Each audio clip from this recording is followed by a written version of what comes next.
Hello everyone, welcome back to your online class. Today topic is concept of दंड नीति. इस class में हम दंड नीति को समझेंगे. ठीक है, दंड नीति क्या है और किस टाइम में इसका यूज़ होता था. ठीक है, होता तो आज भी है लेकिन प्रीवियस टाइम में किस तरीके से दंड नीति का यूज़ होता था, इसके लक्ष्य क्या थे और कितने प्रकार की दंड नीति होती थी. ठीक है, let's get started. First you can see दंड राज्य के प्रमुख तत्वों में से एक है. दंड का मुख्य उद्देश्य मानव जीवन में अनुशासन को बनाए रखना है. मीन्स राज्य के जितने भी मेन फैक्टर थे उसमें से दंड भी एक मेन फैक्टर था.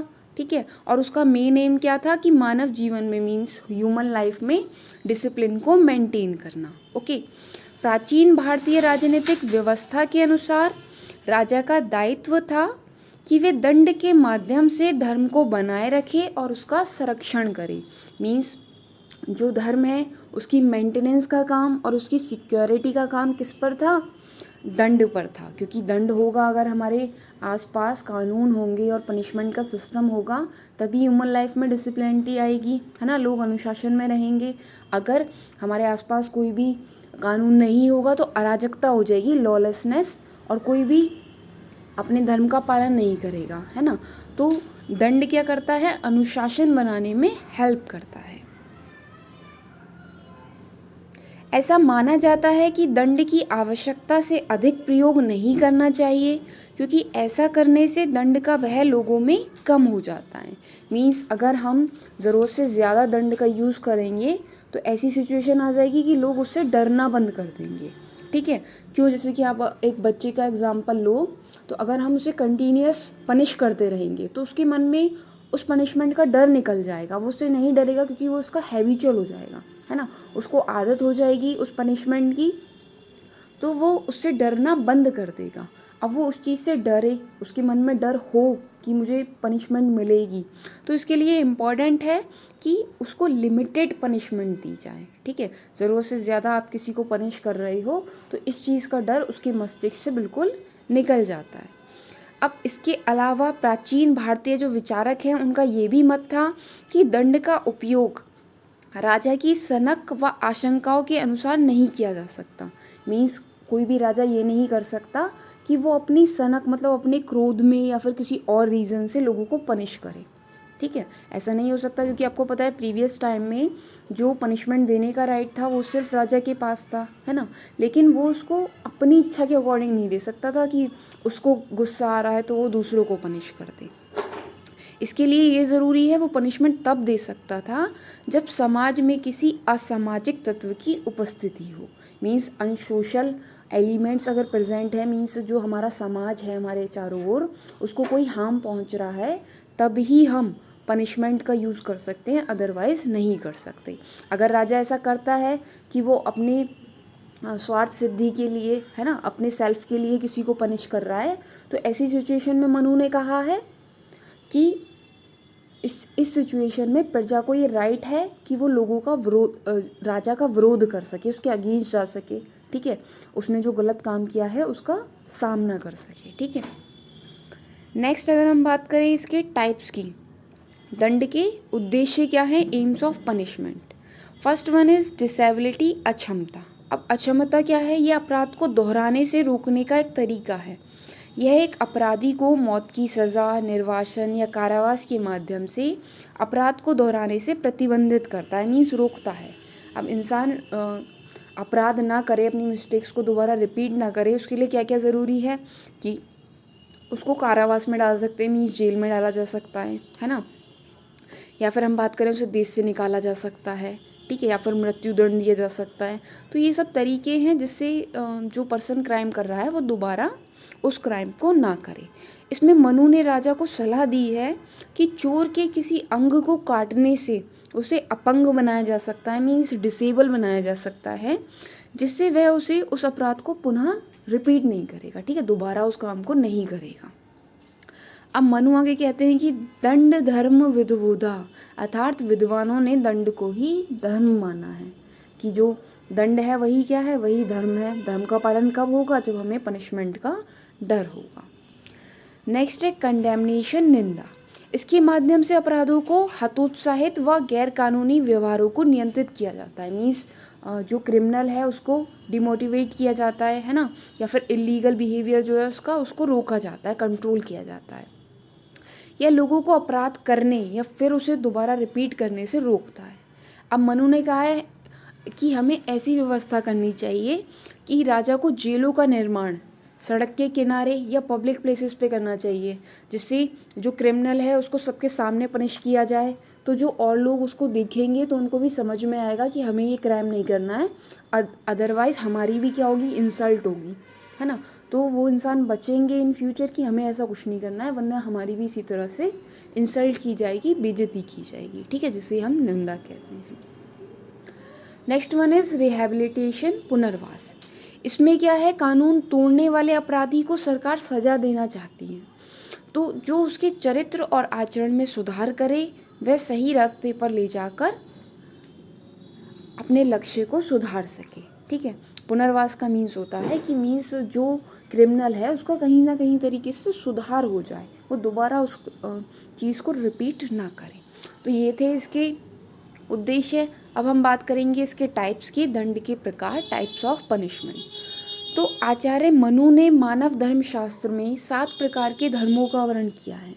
मीन्स जो धर्म है वो इतने तरह के हैं, 7 तरह के दंडों का वर्णन किया है। फर्स्ट वन इज़ दिग्दंड। दिग्दंड क्या था, इसके अंदर जो इसने क्राइम किया है उसको उसके क्राइम को एक्सेप्ट कराया जाता है कि आप एक्सेप्ट करिए कि आपने ये गलती की है, ठीक है। फिर उसके बाद उसको डांट फटकार लगाकर या समझाकर छोड़ दिया जाता है, क्योंकि ये इतना बड़ा क्राइम नहीं होता, छोटे क्राइम के लिए ये पनिशमेंट होता है। Next one is fine, penalty या अर्थदंड। इसमें क्या होता है, ये अपराधी को बहुत ज़्यादा बड़ा क्राइम के लिए नहीं होता, इसमें उसको धन का भुगतान कराया जाता है, मीन्स कुछ पैसों का फ़ाइन लगा दिया जाता है जिससे वो अपने क्राइम को दोबारा रिपीट ना करे।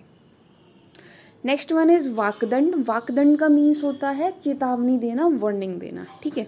अब ये भी छोटे क्राइम के लिए होता है, इसमें क्रिमिनल को सिर्फ वार्निंग दे के छोड़ दिया जाता है।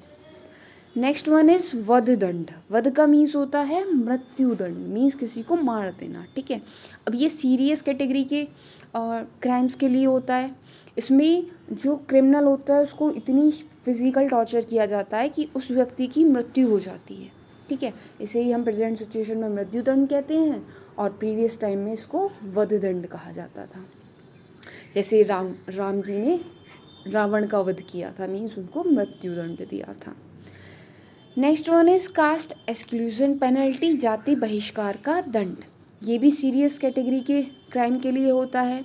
इसमें क्या होता है, जो क्रिमिनल होता है उसे जाति, समुदाय और समाज से बाहर निकाल दिया जाता है, और जितने भी उसके रिलेटिव्स होते हैं उन सब के साथ उसका संबंध विच्छेद कर दिया जाता है, मतलब सभी संबंधों को ख़त्म कर दिया जाता है। Okay, next one is punishment of forfeiture, संपत्ति हरण दंड।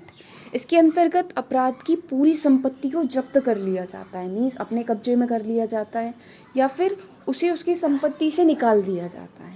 तो 2 तरीके हैं, या तो उसकी सारी संपत्ति को राजा अपने पास रख सकता है ना, या फिर उसको ही उसकी संपत्ति से बाहर कर दिया जाता है और बाकी जो उसके रिलेटिव्स है उनके पास वो रह सकती है।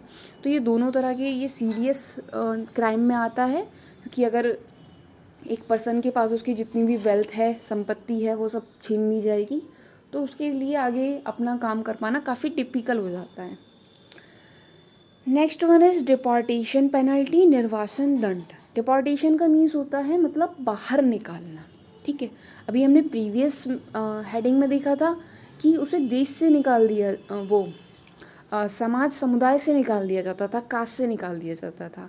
अब निर्वासन दंड में क्या है, उसको देश या राज्य से निकाल दिया जाता है। मीनिंग एक ही है, यहाँ पर राज्य का सेंस देश से है, मतलब पूरी कंट्री से है, उसको कंट्री से निकाल दिया जाता है, और ऐसी व्यवस्था की जाती है कि इन फ्यूचर वो कभी भी उस जगह वापस नहीं आ सकता और ना ही अपने रिलेटिव से कोई कांटेक्ट रख सकता है, ठीक है, बैन हो जाता है उसके लिए कम्प्लीटली। तो ये मेनली दंड थे। इसके बाद हम अलग से बात करें, ये 7 प्रकार के दंड मनु ने बताए थे, ठीक है, धर्मशास्त्र में, मानव धर्मशास्त्र में। इसके अलावा और भी टाइप्स थे जिससे लोगों को पनिश किया जाता था, जैसे पनिशमेंट ऑफ इम्प्राइजमेंट, कारावास की सज़ा। इसमें क्या होता था, जो क्रिमिनल होता था उसको उसके क्राइम के बदले उसको कारावास में रखा जाता था, जेल में। जैसे उसने चोरी की है, डकैती की है या किसी और को हार्म किया है, तो उसे कारावास में रख के कम खाना दिया जाता था, है ना। और उससे शारीरिक परिश्रम, फिजिकल वर्क ज़्यादा कराया जाता था जब तक वो मृत्यु को प्राप्त ना हो जाए। तो ये भी एक टिपिकल दंड में आता था, जो बड़े क्राइम करते हैं उनके लिए थे ये स्पेशली दंड। Next one is punishment of mutation, उत्परिवर्तन की सज़ा। उत्परिवर्तन का मीन्स है अंग को भंग करना, मतलब उसके किसी पार्ट को अलग कर देना, ठीक है। अब उत्परिवर्तन की सज़ा में यही होता था कि जो क्रिमिनल है उसे किसी पार्ट को काट दिया जाता था, जिससे वो उस क्राइम को दोबारा ना कर पाए। जैसे आँख, हाथ, नाक, जीभ, कान, तो इन पार्ट्स को ख़राब कर देना, है ना। तो जिससे वो उस क्राइम को दोबारा ना कर पाए या वैसा करने की सोच भी ना पाए, तो इसे उत्परिवर्तन की सज़ा कहते हैं, पनिशमेंट ऑफ म्यूटेशन। जैसा कि आपको पनिशमेंट की डिटेल में जाके ये पता चल रहा है कि ये भी सीरियस क्राइम के लिए ही होता है। Okay, next one is punishment of branding, branding की सज़ा। अब ब्रांडिंग की सज़ा क्या है, ये प्रीवियस टाइम की सज़ा है और ये सिर्फ मेनली देखा जाए तो ब्राह्मणों के लिए थी, जो पंडित लोग होते हैं उनके लिए थी। और ये कब दी जाती थी, जब वो कोई बड़ा क्राइम करते थे, जैसे एक ब्राह्मण किसी दूसरे ब्राह्मण की हत्या कर दे, है ना, या फिर किसी को फिजिकली नुकसान पहुंचाए, किसी के साथ बुरा बिहेव करे, तो इस सिचुएशन में ब्रांडिंग की सज़ा होती थी। और उसमें मेनली क्या किया जाता था, इसको कलंक के नाम से भी जाना जाता था, मतलब उनके बॉडी पार्ट्स पे निशान बना दिया जाता था, जिससे पता चल जाए कि इसने ये क्राइम किया है ना। उसमें हर निशान का अपना एक मीनिंग होता था। जैसे किसी गर्ल के साथ बदतमीज़ी की है तो उसके माथे पर महिला का चित्र बना दिया जाता था, तो स्पेशली पता चलता था कि इसने कौन सा क्राइम किया है जो इसको ये निशान बनाया गया है। तो फिर कोई भी उस पर्सन के साथ अच्छे से बिहेव नहीं करता था, है ना। और ये निशान बनाया कैसे जाता था, गरम छड़ी को उसकी स्किन में डाल के बनाया जाता था, ठीक है। तो ये भी एक बड़ी पनिशमेंट थी बड़े क्राइम के लिए। तो आई होप आपको क्लियर हो गया होगा कि कितने तरह की पनिशमेंट थी, किस टाइप से पनिश किया जाता था, और पनिशमेंट का मेन मोटिव क्या था, सुधार करना, कि जिसको पनिश किया जा रहा है वो सुधरे, है ना, और लिमिटेड पनिशमेंट दी जाए। आई होप आपको क्लियर हो गया होगा। Thank you for watching this class.